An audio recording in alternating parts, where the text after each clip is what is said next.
What's going on, everyone? My name's Nick. This is my car. 1997 Honda Civic EX.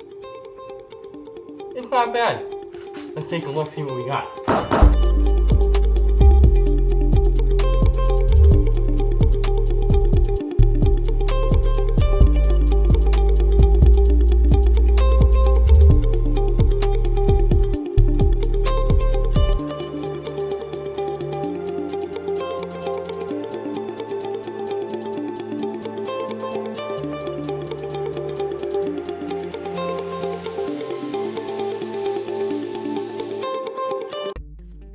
What's happening, everybody? My name's Nick. This is my 97 Civic. I'm currently in the process of rebuilding this car. I purchased this about a year ago around this time as this video went up. This car has 350,000-ish miles on it. Let's take a look. Nope, I was completely wrong. It's been a while. Alright, she's got 239,000 miles. I'm in Canada. This is a United States car. I bought it in my local town, surprisingly. It's not in bad shape. Now, I'm a little bit sick right now, so it's probably not the best time to start my first YouTube video, but whatever. If I don't do it now, it's never going to get done. I've been bedbound with this sickness for the past weekend, so let's just do it. Before ripping apart this car, I obviously went ahead and I purchased some tools. I went to my local Snap-on truck and I purchased these fine pink Snap-on tools. As you can see here, we got the pink Snap-on set. That is beautiful. Beautiful, beautiful. Supporting breast cancer awareness. Now, obviously, that's not the only tools I have. I am an apprentice at my local Hyundai dealership. And obviously, that's not all the tools I have either. That being said, I am an apprentice. I am limited to what I have and what I can do in this fine backyard shop we have here. Now, while I was sick, I was looking through YouTube, and I was looking on how to rip apart my rear suspension, because I've heard it was a pain in the dick. Now, it is a pain in the dick, so I went on YouTube, scouring, trying to figure out how to do it the easiest way possible. I managed to get some of the bolts out. Obviously, you can tell if you know these cars well enough. I'm not having a good time, especially if you have worked on them from the Canadian worlds. If you've ever touched the Canadian Civics, they're not the greatest. They're a little bit fucking rotten, and they're a little bit have broken bolts everywhere. So that's something we gotta work around. But while I was scouring the internet looking for advice, I realized that there's not a lot of people on YouTube anymore that build these cars. I'm not saying it's gonna be a nice build, but it'll be a build. It'll be something, let me tell you that. Now, I want to show you what I have going on here so far, what I've been doing. I've kind of put myself in a stopping point, and I decided that I want to show more people on the struggles of why you shouldn't buy one of these cars when you don't have the tools or experience to rip apart these bolts, because you're just gonna waste your money. You're gonna have to take it to a shop. You're gonna have to cut holes. You're gonna have to. It's not a good time. So if you are looking to get one of these cars, please be very aware of the broken bolts, the rot, the hidden rot. It's not a fun time. So let me just show you what I'm working with. Now, a little backstory on the car. This is a 97 Civic. It's a coupe, obviously. I paid $1,000 for this car. So far, I have the interior ripped out because I have to cut and weld an access hole into my floor pan around this location. I have to figure out the exact location and mark down where I have to cut, but I can show you why. Let's take a look. I'm just starting to rip apart these rear trailing arms, and as you can see, the bushings are a little bit, they're not healthy. This is the main reason why people rip apart their rear suspensions in these, and it's not a good time. So I went ahead, took this bolt out. As you can see, it's almost out.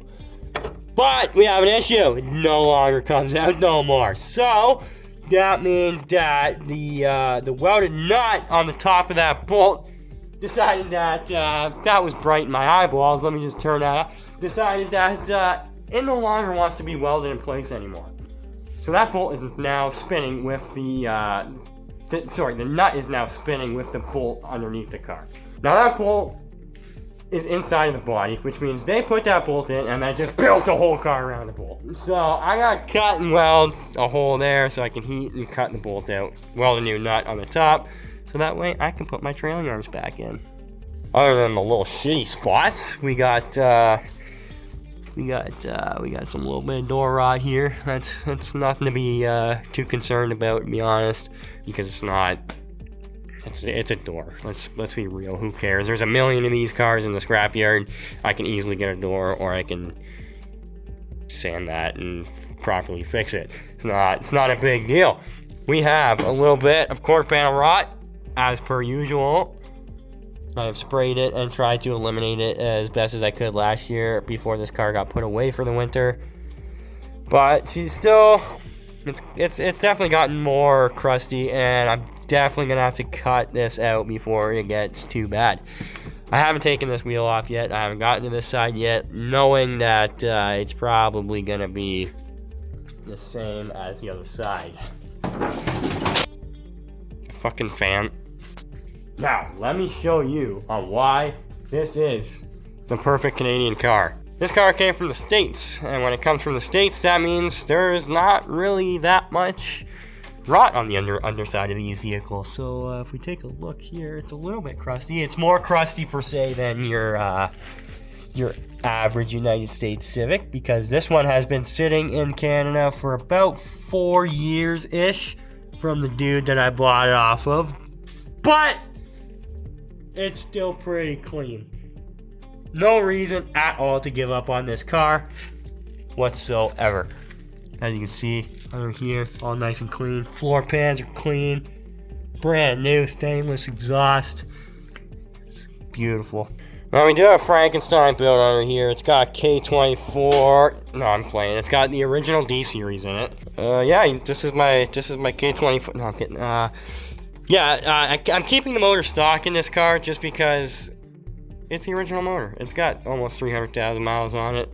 I don't really feel like doing the conversion to kilometers, but this motor does run. There's no issues. Everything's in spec. Compression's good. I just had transmission out last year. Did stage 2 clutch from. I'm not gonna lie. I don't remember what clutch I put in there, but it's. I'll add the link. I'll add the link. It needs headers because, as you can see, that's a little bit freaking cracked right there. So we're gonna be getting headers. This valve cover is actually off. I just unbolted that not too long ago just to check out what the hell's happening in there. Everything's looking pretty alright. I'm trying to keep the moisture out as best as I can. I'm keeping the D series just because it's original. You know, you don't want to switch out the original parts. At least not yet. You know. If you guys like these videos, let me know with a thumbs up or a thumbs down. I really don't care at all what you do. This is for me. I like my car, so I wanna see it improve over the years.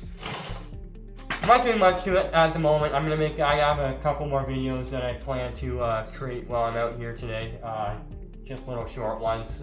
Try to get the channel boosted a little bit. I'm gonna make a TikTok account as well, just strictly for the build process as well. So if you guys are interested at all, stick around. It'll be fun. Not a lot of people build these cars anymore the way I have my eyeballs set on how it would like to be. I kind of want to do a more 2000-ish build, like old stereo deck. Like it already has a 6-disc CD changer in the trunk from, I don't know who put that in, to be honest. Previous owner. Like it's all gonna be pretty straightforward stuff. Nothing too serious. I'm gonna keep the D series for a long time, probably, if it lets me. But yeah, I think that's it. I don't have very much else to say other than go fuck yourself.